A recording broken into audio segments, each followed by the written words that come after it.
Hello, greetings. Hopefully we have some sound here. How y'all doing? Welcome back to Black Bear News. News, where everything is connected. It does sound fishy. I was trying to think of, I wanted to say heavy metal soup, but I didn't feel like saying heavy. I could have said heavy metal stew. That probably would have been good. But I don't know. I went with bouillabaisse. Just because it sounded interesting to me. But greetings. We're live on Rockfin. Hello, Rockfinners. We're live on YouTube. Hello, YouTubers. Excuse me. We're live on Callin, the Callin app, where you can call in. This is Friday Fix, the last Friday Fix of the year. That's what I saw. We're going to talk about Andrew Tate. I think what I'm going to do is just run through a bunch of... Yeah, it is rather funny. It is rather funny. A lot of people... You know, there are a lot of partisan takes on this, you know. Everybody on the right is like, this is a hoax, this is fake. They're making this up. Why are they arresting him? And not the people connected to Jeffrey Epstein, or, you know, for example.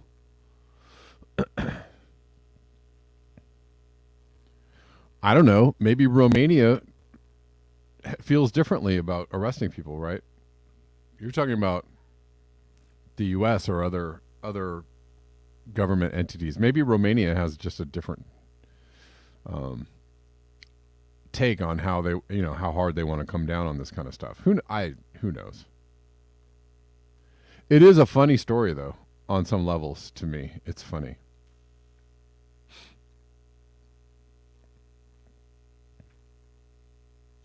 It's funny to me because he came at Greta Thunberg all on his own, all on his lonesome. Like, there was no provocation.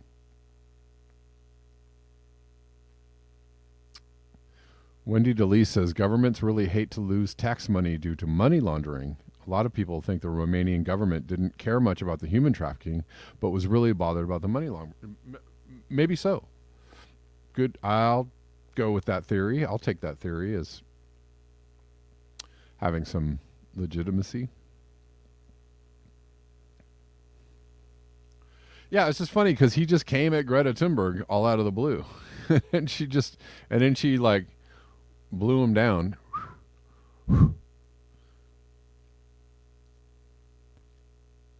And then somehow in that exchange, he gave up his location. I don't know. You know, there are a lot of things about the story that might be a little strange or fishy, as G. Demarest says.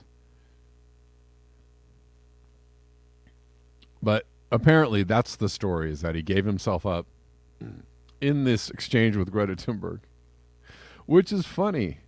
I mean, it seems like he actually was. I don't know if he was trafficking women, but his business seems to be built on some shady-ish business, you know, about online. What do you want to call it? I wouldn't call it sex work, but online titillation. Let's go with that. His business revolved around online titillation. involving women. So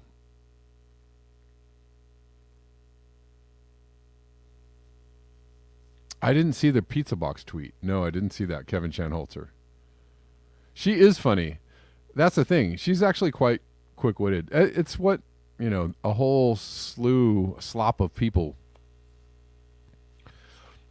Greta Thunberg is well-spoken, very smart, very bright, very quick. And everybody likes to talk to her as if she's, as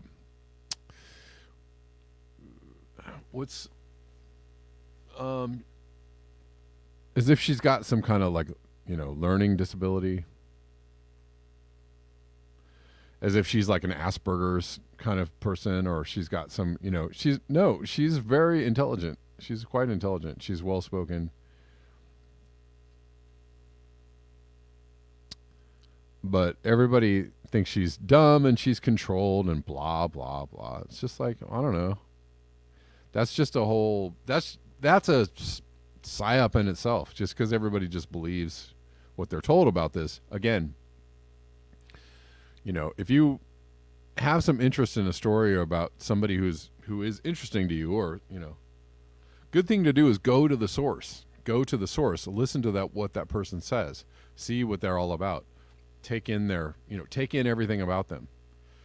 Don't listen to other people's opinions on particular people or a story, because then you're going to get secondhand information.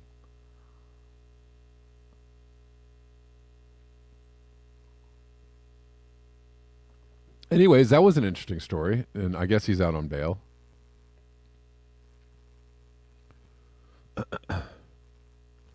I got so many articles right at the very beginning of my show. I hate when this happens. And we have some stuff that is not fit for YouTube, I guess. I'm talking about random stuff today. Asperger's syndrome, said so herself. That doesn't matter. She's dumb. Doesn't mean she's dumb. Yeah, but I mean, they talk about her as if when people, or autistic, I guess is what people say about her. As if, right, they're putting her down as like she's, learning disabled, she's autistic, she's just a tool of the, just give it a rest, y'all. That is a red llama. Contemplative Prague, that's a red llama. Yes, that's the original artwork for my my own record label. Anyways, people talk about autistic people and Asperger's people as if, there's something wrong with them. They're weird, et cetera, right? It's a epithet. It's a put down. They're talking about them in a way like there's something wrong with them. Yeah, I just thought I'd hang that up. I'm just trying to beautify my space here. It's not quite all the way there yet, but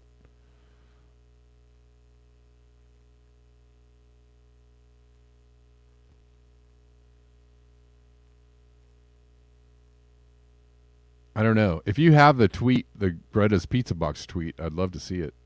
If somebody wants to drop it in the chat.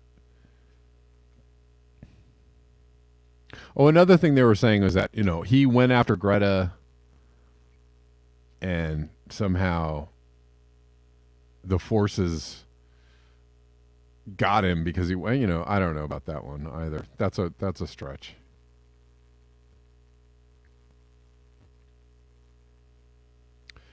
Interesting story though. Here's, gonna take a left turn here.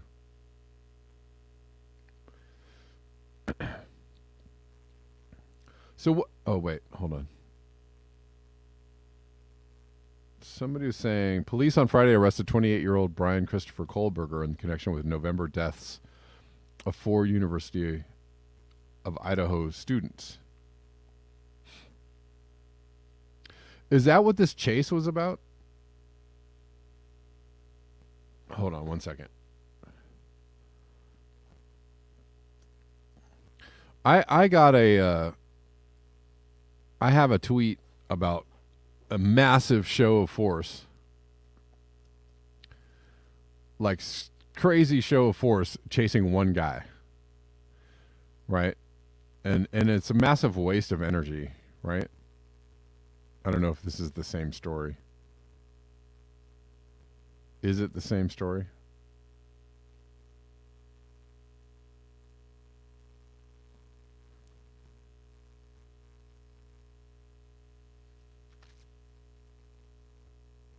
I don't know if it's the same chase.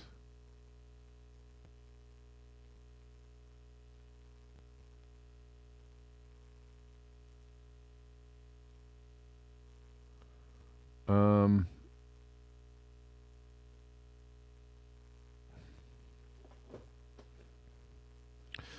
sorry.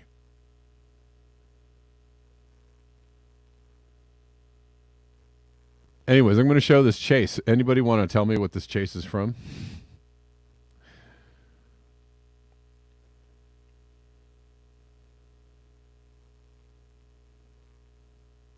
This is tweeted by the People City Council. Interesting though, they tweeted this, and this tweet has been heavily censored, or they're not allowing retweets. You can't really share it. Is this the same chase? I don't know.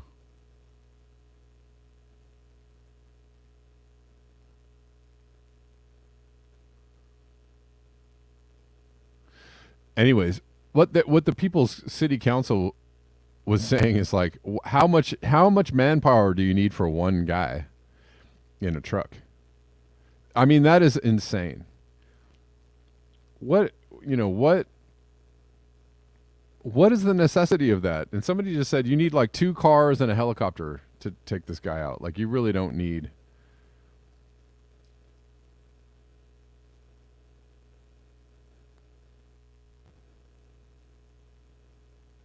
It is some OJ shit, but what's the point? Like, that is a crazy use of manpower for like one person and a tank. Like, as if this guy is like Osama bin Laden or something, you know. And even then, how many people do you need? How many people did it take to take out, Osama bin Laden? I'm just going with the story. Okay, I know, but it was like a SEAL team of what, 10 guys or something, or maybe less. It's so stupid. They're just commenting on. Oh no, this had to be in L.A. because it says ABC 7. So I don't know where in L.A. this is, though. I can't really even identify the location. I'm trying to see what the freeway is. Anyways, this guy in L.A. got just. Truck has been sideswiped by a Bearcat, and we have information that the suspect is down. You can see the pickup truck ending up on an embankment off the side of the freeway during. Yeah, the suspect is down all right. It only took 96 cops to get him down. Like, whatever. So dumb.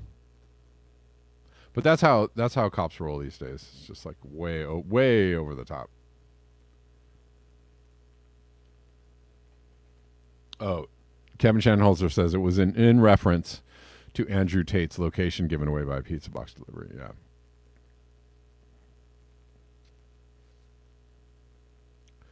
The Bearcat pitted him.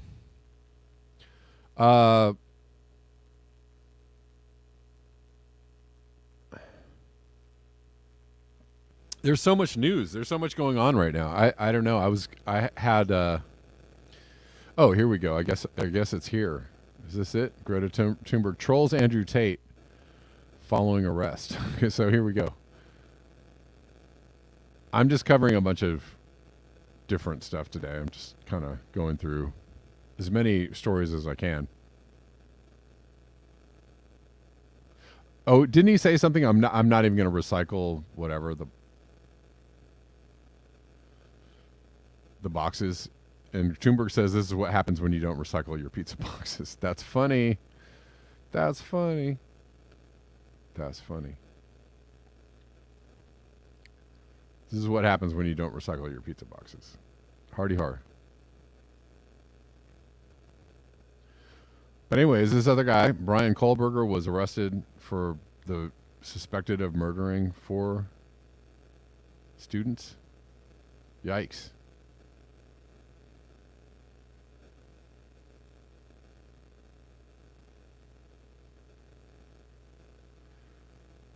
I don't really know much about this story, so I can't really talk at length about it. But, that's happening, I guess. I'm going to try and move a little quicker. Oh, by the way, Jenny Hatch got a new Patreon subscriber. Jenny Hatch, thank you, Jenny, for following me on Patreon. I appreciate it.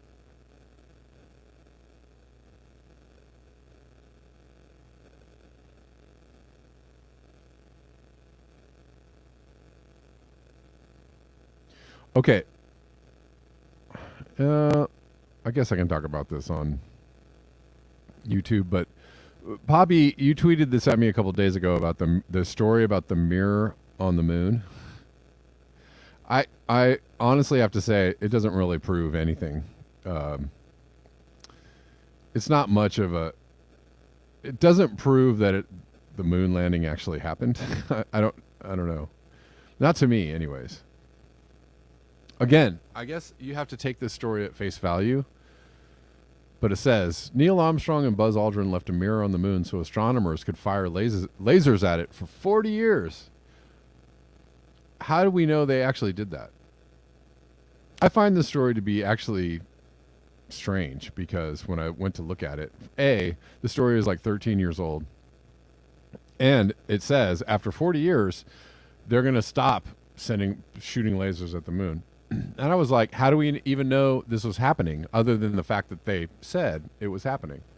Oh, we've been shooting lasers at the moon because there was a mirror there. Again, I don't know for sure or not whether we went. I don't know. The jury in my brain is kind of out on it. But just to respond to this article, this does not prove they landed. It just doesn't. Because they're just saying. I actually tried to look up pictures of, actual real live, like here's a place shooting a laser at the moon. There were none. Absolutely none. There was no proof, no picture proof whatsoever. There were like artist renderings of like lasers shooting at the moon. And then I thought to myself, couldn't you just, the light, the moon reflects light. Like it does reflect light, from, like, do you need to shoot a laser at the mirror to get a reading on where the moon's going? Or right? Like, the moon is kind of a big reflector, right? It reflects the sun at the earth. Like, couldn't you, by deduction of, the reflection of the sun and the light and how long it takes to get to, like, there could be multiple ways to measure, things bouncing off the moon and getting to Earth. And judging the movement. You don't need a laser going to the mirror. I just don't find this story very plausible. It doesn't prove, they're basically in my mind. I looked at this. I tried to find actual pictures of a laser bouncing off the moon. I couldn't really find one. And so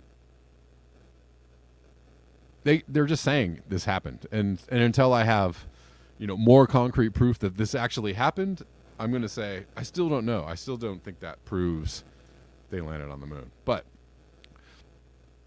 I don't know for sure whether they landed on the moon myself. That's all I'm saying. But it's a weird, and looking at the story, I was kind of like, this is weird.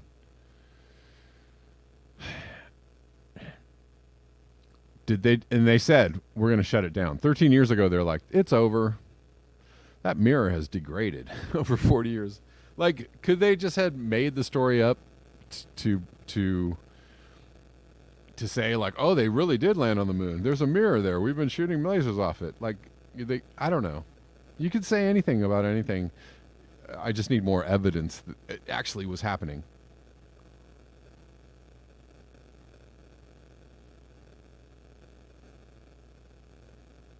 So it's not a dunk. It's not a dunk of any kind of like, oh, it totally happened. I need more evidence. Wendy DeLee says, in theory, the mirrors on the moon could have been put there by robot astronauts, but robots weren't very advanced back then. Not at all. If even Did they actually exist? Did robots exist in 1969? Like as robots, as we might see? I don't know. Did robots actually exist, like in a real way? There might have been some radio-controlled cars. Where radio-controlled cars might be robots, what we call robots.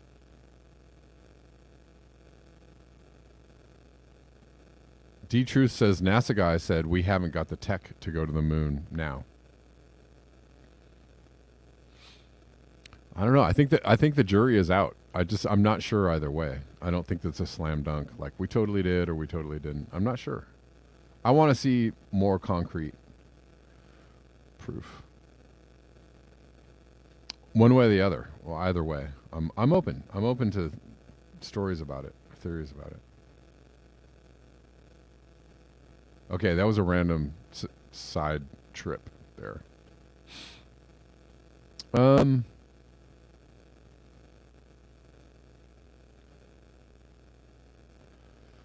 Here's another story. Well, let's go. All right. I want to at least cover these stories here because they actually tie into the title of this show. And they're more about what we're doing to the planet as far as poisoning the planet. Oh, right. Timothy Martin. They lost the moon rocks. When you're doing important research and you have this, these really important pieces of evidence that you actually did something, and you're like, oopsie, we lost them. That's true. That's true. That's also that's a funny thing about what happened. I don't know though. Maybe I've seen, aren't there moon rocks on display somewhere in some museum though? Or what they say that they're moon rocks. I don't know. All right, from Go Green, who we haven't shown any Go Green posts in a while. Polar bears are forced to dine on batteries and dirty nappies as climate change pushes them inland. What humans have done to these majestic wonders of nature is simply unforgivable. We've been, we're poisoning the land. Lone Wanderer says we also lost Amelia Earhart's bones and the last Tasmanian tiger bones. Right. Yeah.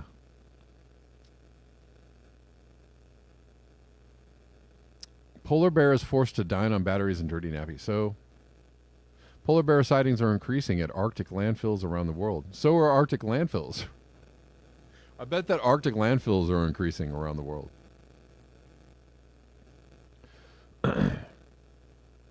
D-True says, what if they couldn't use any footage they got? So they faked the footage. But they actually went but couldn't use the footage. I mean, maybe. Maybe. That's possible too. As climate change diminishes Arctic sea ice, polar bears are being forced to ransack towns and garbage dumps in ever greater numbers. While bears eating human garbage is not a new phenomenon, the frequency and severity of human-bear interactions in the Arctic are increasing steadily. The study authors wrote, with some encounters ending in polar bears being shot and killed. But that's happening all over the world, where wild animals are being forced into human habitats because their habitat is going away, their food sources are going away. They know that they can find food, readily available food in human habitats, and so they come down out of the mountains or out of the forest or wherever.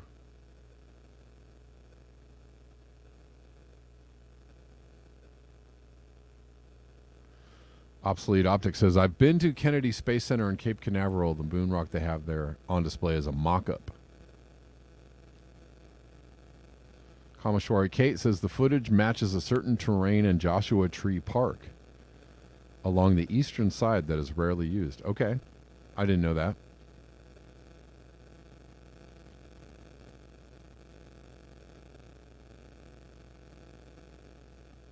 I didn't know that.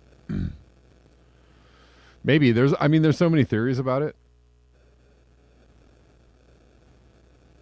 There's interesting theories about it. So, we're soiling the habitat of most of the wild animals. The wild animals are going down. Here's an interesting post about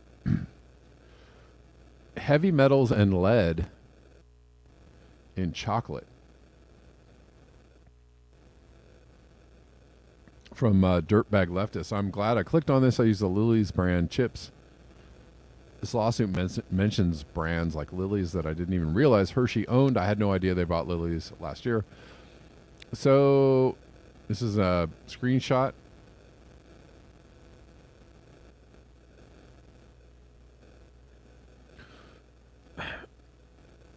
The magazine said that while all 28 contain the heavy metals, this is just an excerpt. 23, including chocolate from Dove, Godiva, Lindt, and Trader Joe's, contain potentially harmful levels of lead, cadmium, or both for people who eat 1 ounce of chocolate a day. Hershey's Special Dark Bar and Lily's 70% bar were high in lead, and Lily's 85% bar was high in lead and cadmium. Hershey's is sued over chocolate containing heavy metals. Man, you got to watch what you eat these days.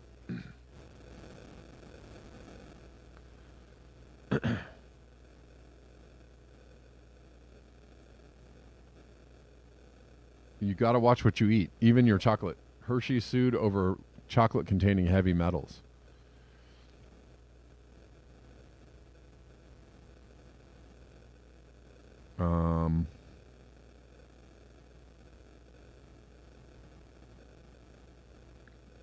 Anyways. Lazaro, a resident of Nassau County, New York, sued 2 weeks after Consumer Reports unveiled the results of scientific testing of 28 dark chocolate bars for lead and cadmium. The magazine said that while all 28 contained the heavy metals, 23 including... I just read this already. Lazaro said reasonable consumers would be turned off by such levels because they pose a serious health risk, and that consumers rely on Hershey to be truthful about ingredients in its products. It sounds like there's a lot of chocolate out there with heavy metals in it. So what do you do about that? What chocolate do you eat? Where do you go to find the non-heavy metal chocolate?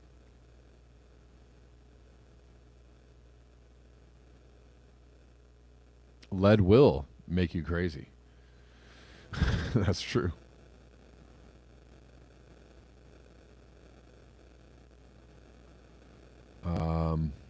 So that's frightening to know. Here is something from Poppy.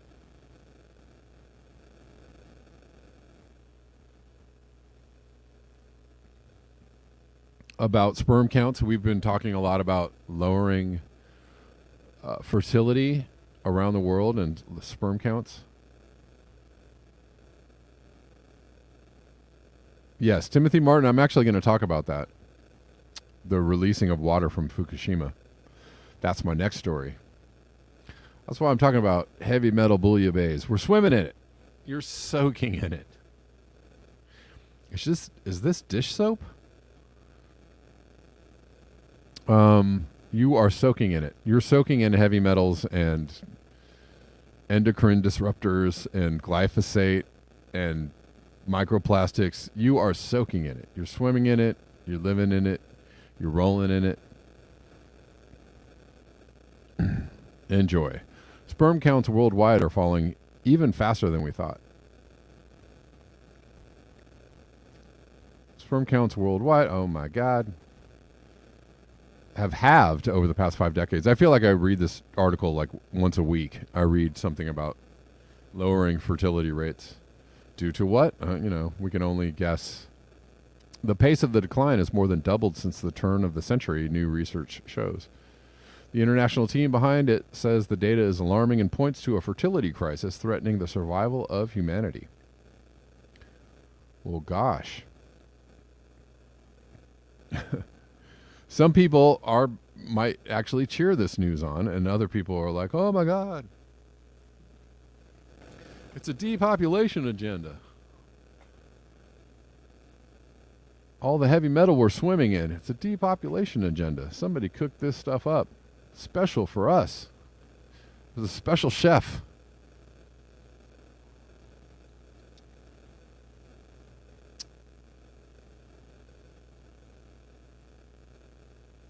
Exactly. Heavy metal brain shrinkage. Heavy metal chocolate. Exactly. Anyways, let's go back to this. Sperm counts are going down. Shows for the first time that men in Latin America, Asia, and Africa show a similar decline in total sperm counts and concentration as previously observed in Europe, North America, and Australia. Low sperm counts. It's not just for Western societies anymore. It's for everyone. The authors warn that the mean sperm count, that's a mean sperm count you got there, has now dropped dangerously close to the threshold that makes conception more difficult. Meaning, couples around the world may encounter problems having a baby without medical assistance. Uh-oh. Are we going to have to make lab babies? Are we going to have to get some pod babies going? Elon Musk is worried about the world's population and says we have to have more babies. Maybe we have to lab up some babies.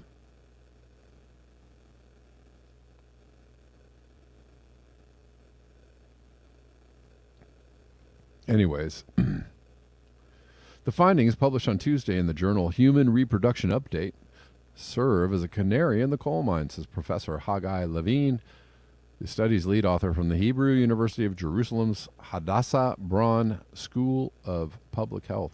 We have a serious problem on our hands that, if not mitigated, could threaten mankind's survival. I have to say, every single time I see an article about dropping sperm counts, it's always with alarm face. You know, what are we gonna do? Oh, this is bad. You know. So the messaging is a little confused because if there actually is a depopulation agenda, or if there's like all kinds of people out there going after bringing down the population, every single article I see about the lessening of fertility is like, oh my God, what are we going to do? What's going to happen to humanity? We're doomed. You know, the messaging is like, oh, that's bad. We need more people, and we need them right away. Yes, G. Demarest, low sperm is bad for business. There you go. Just to bring it down to a basic, it's bad for the bottom line.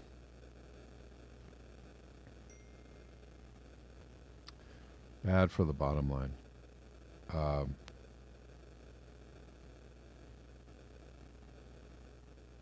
So I don't know. You know, who can tell what the real problem is? Because some people are like, oh no more humans, and then other people are like, they're trying to get rid of the humans, and then other people are like, man, humans seem to be messing things up a whole lot these days. What do you think? I don't know who to believe. Which way should we go? I am confused. Here we go. From Phantomas, sent me this.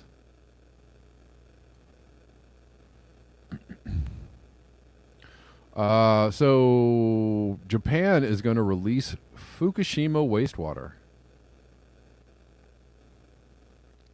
And that, I'm sure, is going to help the sperm count situation. And the heavy metal situation and the radiation in the water situation. It's going to help the whole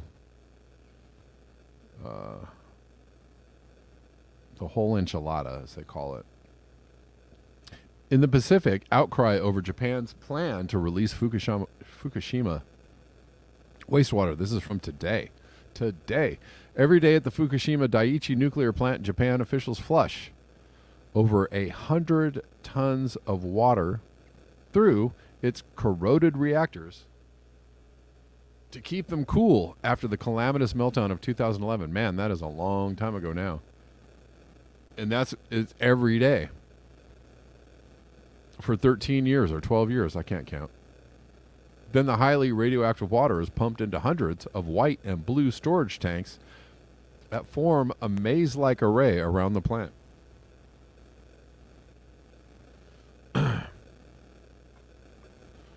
Nothing wrong with that scenario there.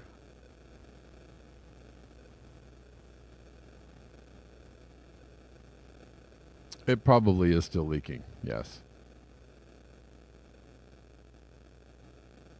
Yes, and Andre, they have been doing it all along. Yes, they have been releasing this water.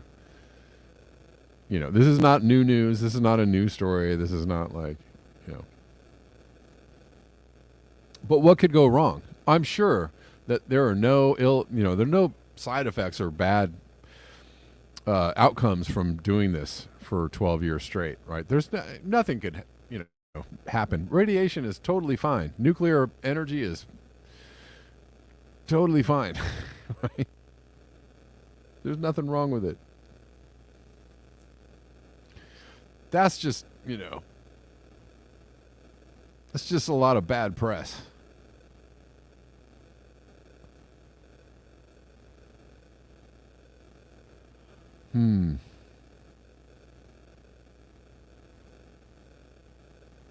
Let's keep reading. Anyways, for the last decade, that's where the water has stayed, in these storage tanks. But with more than 1.3 million tons in the tanks, Japan is running out of room. So next year in spring, it plans to begin releasing the water into the Pacific. Wait, hold on. They did this before. I know they did this before because they said they were going to do it before. Again, this isn't new news. What's really happening, though, I really want to know. Have they been saying they're going to release it and actually and then actually releasing it and not admitting to releasing it? Or are they not releasing it? Do they keep threatening to release it, but they don't release it? I think the news has been that they've been releasing it. The Japanese government, saying there is no feasible alternative, has pledged to carry out the release. Oh, anyways. Next year in the spring, it plans to begin releasing the water into the Pacific. After treatment, they're going to treat it for most radioactive particles, as has been done elsewhere. We do it all the time. There's no problems here. The Japanese government, saying there's no feasible alternative, has pledged to carry out the release with close attention to safety standards. Well, that's good. Maybe the same standards they built this Fukushima plant with, right? They're always using all the safety all the time. Safety. Safety first. The Japanese government saying there's no feasible alternative, blah, blah, blah. The plan has been endorsed by the United Nations nuclear watchdog, so it's all good. The approach is increasingly alarming Japan's neighbors, those in the South Pacific, who have suffered for decades from the fallout of a U.S. nuclear test in the Marshall Islands, are particularly skeptical of the promises of safety. Last month, a group representing more than a dozen countries in the Pacific, including Australia and the Marshall Islands, urged Tokyo to defer the wastewater releases. Now, Japan is poised to forge ahead, even as it risks alienating a region it has tried in recent years to cultivate. Nuclear testing in the Pacific was shrouded in this veil of lies, says Betty Racule, an anti-nuclear activist from the Marshall Islands. The trust is really not there, as it should not be, right? Oh, I trust them this time. They totally lied to us for the last 5 decades, but now I think we're going to have some trust. What do you think?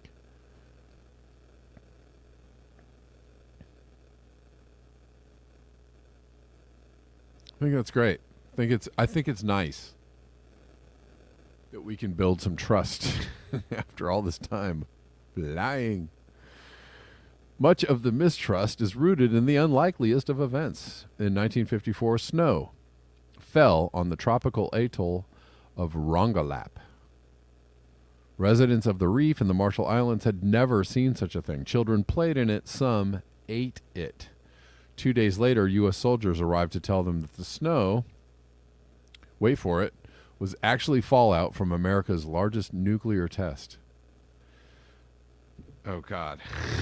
Good God. Which took place on nearby Bikini Atoll and irradiated Rongelap after an unexpected change in wind direction. Whoopsie. Whoopsie.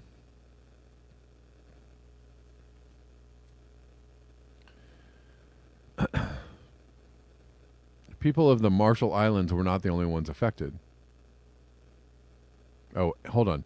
In the test's aftermath, hundreds of people suffered intense radiation exposure, which you would probably get if you ate radiation.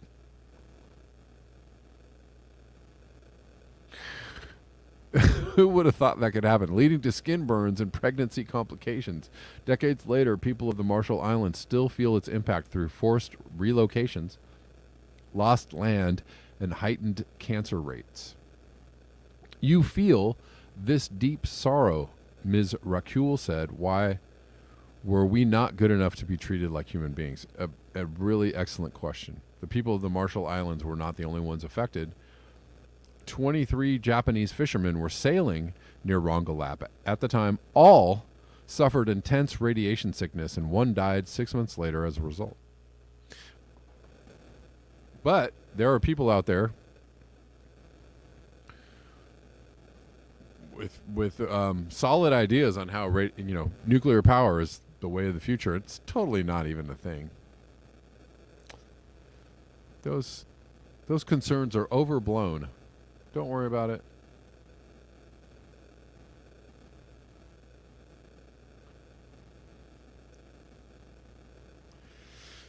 Anyways.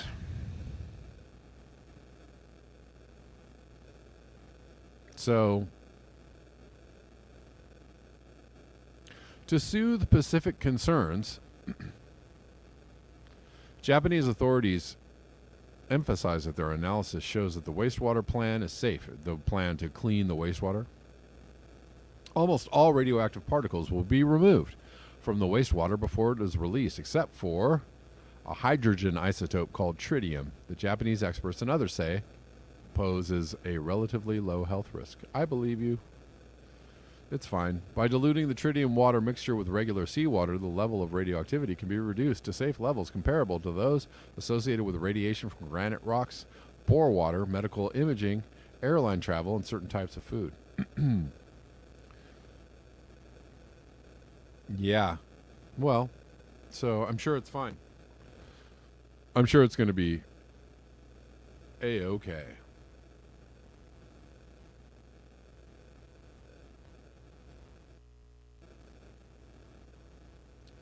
Well, that's an interesting story, isn't it?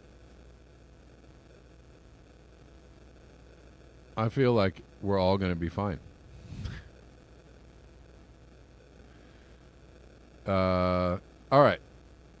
Probably going to just talk about a few things on Rockfin for the last 10 minutes. So, YouTubers, I'm going to have to bid you adieu. Have I got any coffees yet today? I don't think so. I have not. Nothing on the Rockfins as of yet. But those are two good ways to support the show. Of course, if you're feeling it, you could also tip me on YouTube.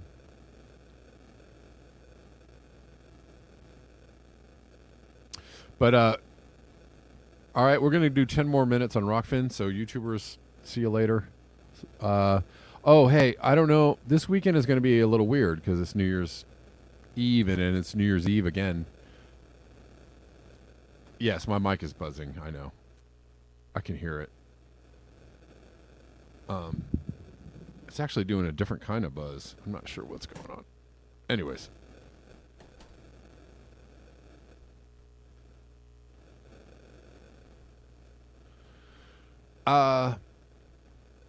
So yeah, this weekend might be a little intermittent. I will try and be back tomorrow at noon. But if all else fails, look for me on Monday, January 2nd at noon. Tomorrow and Sunday are, I don't know for sure. But keep an eye out. I might pop up. All right, YouTubers. Peace and enjoy your New Year's celebrations.